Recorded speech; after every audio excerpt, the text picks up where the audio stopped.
आत्ताच आलेल्या बातमीनुसार आपल्या सूर्यमालेत एक मोठ्या आकाराचा धूमकेतू मार्गक्रमण करताना शिरकाव झाला आहे. हा धूमकेतू दिशाहीन असूनही सूर्याकडे याचा प्रवास सुरू आहे. नासा, इस्रो व वैज्ञानिक समुदाय यांनी धोक्याचा इशारा वर्तवण्यात आला आहे. धूमकेतूच्या मार्गात आपली पृथ्वी येणार असून धूमकेतू व आपल्या पृथ्वीची टक्कर होण्याची शक्यता वर्तवण्यात आली आहे. यामुळे पृथ्वीवरील सजीव सृष्टीला मोठ्या प्रमाणात झळ पोचेल. महाविनाश होण्याची शक्यता नाकारता येणार नाही असं भारताने व देशाबाहेरील सूत्रांनी मत व्यक्त केलं आहे. आजपासून 10 दिवसानंतर म्हणजेच 15 मेला ही घटना घडण्याची शक्यता समोर आली आहे. मी जोई जोगळेकर, आमच्या समाचारमधून.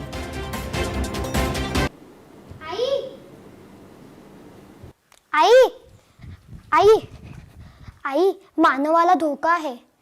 मी मानव म्हणजे मला धोका. आई, धूमकेतू म्हणजे काय असतं? नाही रे मानव, मानव म्हणजे आपण सगळी माणसे. हो. मग तू कशाला विचार करतो? जा बघू खेळायला. हो आई. शाळेतल्या मुली आल्या खेळायला, खेळून खेळून खोकला झाला. डॉक्टर आले, तपासून गेले, खो खो खो.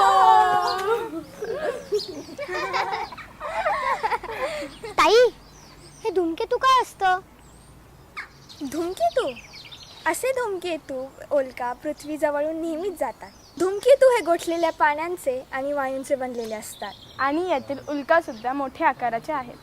M15 म्हणजे काय? हा धूमकेतू 15 मेला पृथ्वीवर आढळण्याची शक्यता आहे, म्हणून शास्त्रज्ञांनी याचे नाव M15 असे ठेवले आहे. हॅलो सुरेशबाई, कल्याण मटका बाजारचा भाव वाढणार आहे की नाही, की तसंच थांबणार आहे? ए बालाबाई, अरे जरा ऐक तू. मी काय म्हणते ते ऐक. उद्यापासून धूमकेतू M15 वरती मटका चालू कर. बघ कसं बाजार वाढतंय का नाही. बरं भाई.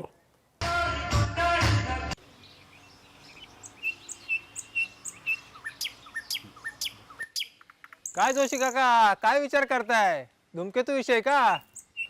अहो धूमकेतूमुळे हाहाकार होईल ना. ते बी बरोबर आहे. जे व्हायचं ते होईल. आला म्हणजे येईल बी आणि नाही बी. अहो राहू केतूची वक्रदृष्टी चालू आहे पृथ्वीवर. केतू म्हणजे धूमकेतू. आपल्याला शांती करावयास हवी धूमकेतूची. उल्कापाताचा एक नमुना म्हणजे आपले लोणारचे सरोवर. अशाच एका उल्कापातापासून हे सरोवर तयार झाले असावे. उल्का बाहेरच्या सूर्यमालेतून येतात काय, आणि तिकडेही जीवन असेल काय? एलियन्स आणि UFO खरे असतात का दादा? हो, असू शकतात ना. आपल्यापेक्षा ते किती प्रगत असतील? येणाऱ्या भविष्य काळात, आय मीन फ्युचरमध्ये याचा उलगडा नक्कीच होईल.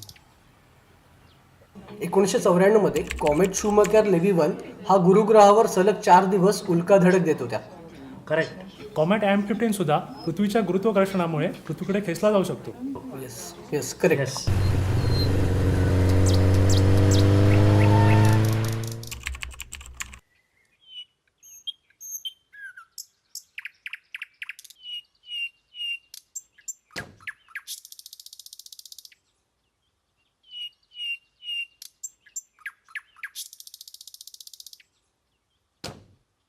धूमकेतूच्या या संकटासंबंधित आपले राज्यमंत्री संपतराव पाटील यांचं मत जाणून घेऊया. 15 मे बद्दल आपलं काय मत आहे आणि याच्यावरती आपण काय प्रतिक्रिया करणार? नक्कीच हा विरोधी पक्षाचा डाव दिसतो. अहो, पुढच्या महिन्यात इलेक्शन लागलंय ना. याचा काय संबंध आहे? तुम्ही काय तयारी केली आहे या संकटाला तोंड देण्यासाठी? हे आमचे PS सांगतील. आम्ही जिल्हा आणि तालुका स्तरावर डिझास्टर मॅनेजमेंट सतर्क केले आहे. हां तेच ते. तुला माहिती डायनोसॉर कुठे गेले? ते अशाच उल्का स्फोटातून त्यांचा नाश पावले. धूमकेतूमुळं खूप नुकसान होईल ना हो. माझं तर घर कौलाचं आहे. अरे बरोबर आहे, पण जर दोघे सही सलामत राहिलो तर बांधू तुझं घर पुन्हा. M15 कॉमेट तुटून पडायच्या अगोदर त्याचा मार्ग बदलला पाहिजे आपल्याला. Yes yes. ज्या वेळेला अशी आपत्कालीन परिस्थिती येते तेव्हा जे सर्वप्रथम कार्यरत होतं ते म्हणजे डिझास्टर मॅनेजमेंट. तर आपण त्यांची प्रतिक्रिया घेऊया. सर, अशा आपत्कालीन परिस्थितीमध्ये आपण काय व्यवस्था केली आहे?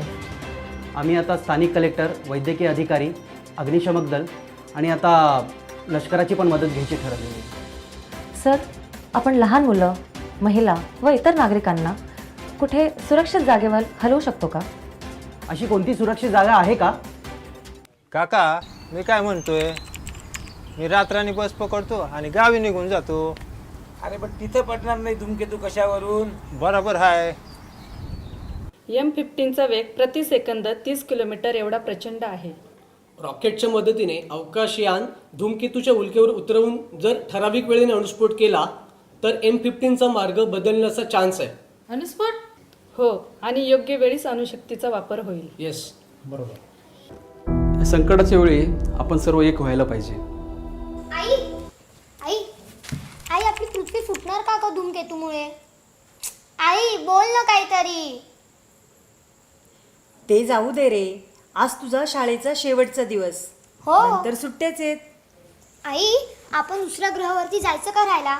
म्हणजे शाळा पण तिकडचीच, घर पण तिकडचंच. ते कसं बरं? तुम्ही मला फुगे लावून सोडा, मग मी जाईल उडत, शाळेत पण आणि राहायला पण. एक आनंदाची बातमी म्हणजे आत्ताच आलेल्या बातमीनुसार धूमकेतू मे 15, ज्यामुळे गेले 10 दिवस भीतीचे वातावरण होते, तो शास्त्रज्ञांच्या प्रयत्नामुळे पृथ्वीच्या बाजूने निघून गेला आहे. यामुळे सगळीकडे आनंदाचे वातावरण निर्माण झाले आहे. मी